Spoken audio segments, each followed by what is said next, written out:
Well, hello, and welcome to our next segment from Collaboration and Education from Music Therapy Joy. And today we get to talk about a wonderful behavior specialist, Erin Stanton. Hello, Erin. Hi. Hello. And she's in a public school district in North Texas, so pretty close to me. And then also this year she got a promotion, and so now she is a coordinator. Yes. That oversees related services. I do, so that really fits in. So. Yeah, so she gives us the view as a behavior specialist, but also she can kind of see things from an administrator's point. So that's right. We're glad to have you. Thank you. I'm glad to be here. Okay, so let's jump in as if we don't know anything about what a behavior specialist is. What is a behavior specialist? A behavior specialist is someone that goes into the classroom and really provides a lot of behavior strategies to the teacher, and maybe if there's any paraprofessionals in the room, and really works on a more of a consult basis of looking at the classroom and providing strategies for behavior, sometimes for communication, because we know that really affects behavior, and kind of gives strategies to help the student improve in the classroom. Awesome. So you're just looking at those behaviors that are impeding learning, probably particularly, so that we can resolve those and get them to be successful learners. Right. Awesome. Okay. And then you also mentioned that the communication piece of, so often our behaviors, I have an infant, and often her behaviors are a result of, I can't tell you what I want. Right, yeah, because when someone can't tell you what they want and can't communicate that, it often leads to frustration, especially for some of our learners who have more difficulty communicating. So we really want to try to give them strategies and ways to communicate, because we know that will help to decrease their behavior. Awesome, you're great. Okay, so what does a usual day look like for you? I know I say usual. Yeah, usual is kind of a loose term because it can be anything, but we're talking about a typical day. Going into the classroom, I usually try to contact the teachers beforehand and see, are they struggling with certain aspect of the day? What time do they want me to come in? And I'll come into the classroom, and usually the first thing that I like to do is watch and have them do what they normally do, so I can kind of see what is the normal routine. And because when we're looking at behavior and why a student is engaging in that behavior, we want to see what happens before the behavior occurs and what happens after. How does the staff react? How do other students react? So I'll usually come in and just observe the student in the classroom, and then I will often give, okay, well, let's try this. And so we'll try to manipulate or change an aspect of the environment or the way the teacher is teaching to see, does that help the behavior? And then I'll usually kind of leave them with some things to try, and they can take data on that and report back to me. So I usually do that, and I serve the students in our district from our littlest learners from at age 3 all the way to our transition program and adult students. So I'm usually just going around to different campuses and doing that. I do a lot of teacher trainings. I meet with teachers and to talk about specific topics. I meet a lot with parents and give them strategies to use in the home for behavior as well. That's great. Awesome. So you see the whole spectrum between the home training as well as working with teachers, yes. And then just spending time providing materials and resources for the teachers and getting them set up to get those learners learning. Okay, awesome. So you talked about it a little bit with those, looking at some of those antecedent behaviors. So when you're evaluating a student or behavior, let's go into a little bit more about that. Like, what are you, when you go into that classroom to observe, tell us more about what kinds of things you're looking for. Well, feel free to use terminology and we'll just define it. Got it. So typically if I'm doing an assessment, we call that a functional behavior assessment, because we want to know why the student is engaging in the behavior. That's really, I think a lot of times our first focus is, what does the behavior look like? Are they engaging in aggression? Or is it a verbal outburst? Are they running? But really what we want to know is not just what the behavior is, but why they're engaging in it, because that's really going to affect the way that we treat that behavior. Yes. So that's why it's called a functional behavior assessment. So looking at the function of the behavior. Right. So it could be something from they're trying to escape, they're trying to gain attention, or another function is the self-stimulation type of behaviors that we see in a lot of students. So when I go into the classroom to evaluate, I look at the antecedents. So what happens before the behavior occurs? Are they told to sit down? Are they told to complete an assignment? Does a teacher walk away? Are they sitting and playing with toys? What is happening before? And then I look at what is the behavior. So when they engage in that behavior, I will take maybe frequency, so counting how many times they do that behavior. Also duration, so how long do they engage in that behavior? Is it short? Is it long? And then I look at the consequences. So how did the teacher respond? Was the student redirected? Did they give them attention? And then how did other students respond? So that's kind of one part of the assessment. I also send paperwork to the parents to see how the student reacts in the community to different types of situations. And then the teachers also take data. So I don't just get that one picture of when I'm there of the antecedent behavior and the consequence. The teacher takes data for several days to weeks, so we can try to see a pattern over time to really try to figure out why are they engaging in that behavior and what is the best plan for that student.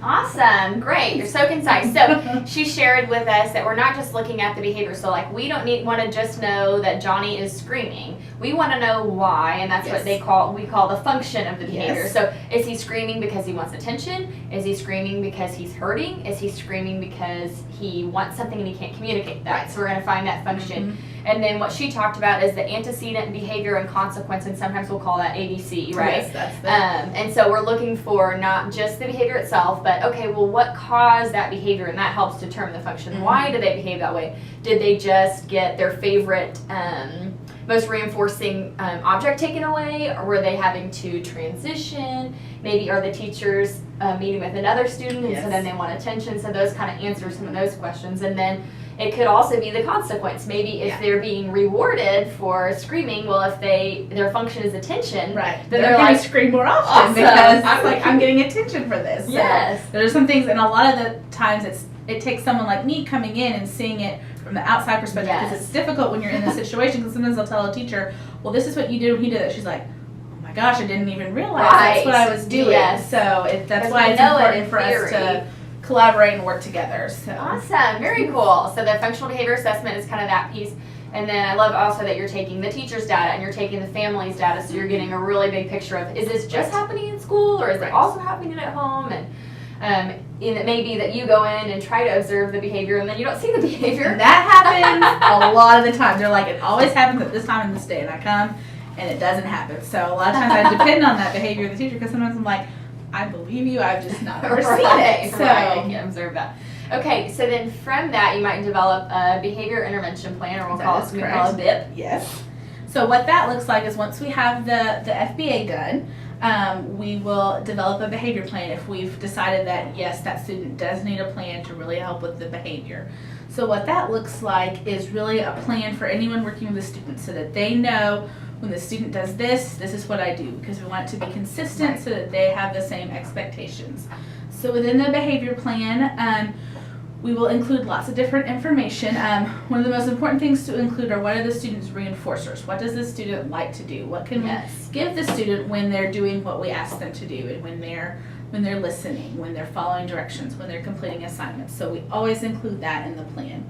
Another thing that is always included in the plan is some what we call antecedent strategies. So strategies we're going to do before the behavior occurs. So how can we change the environment? So some of those might be a visual schedule, using reinforcers, a token economy system, different methods of teaching, different strategies.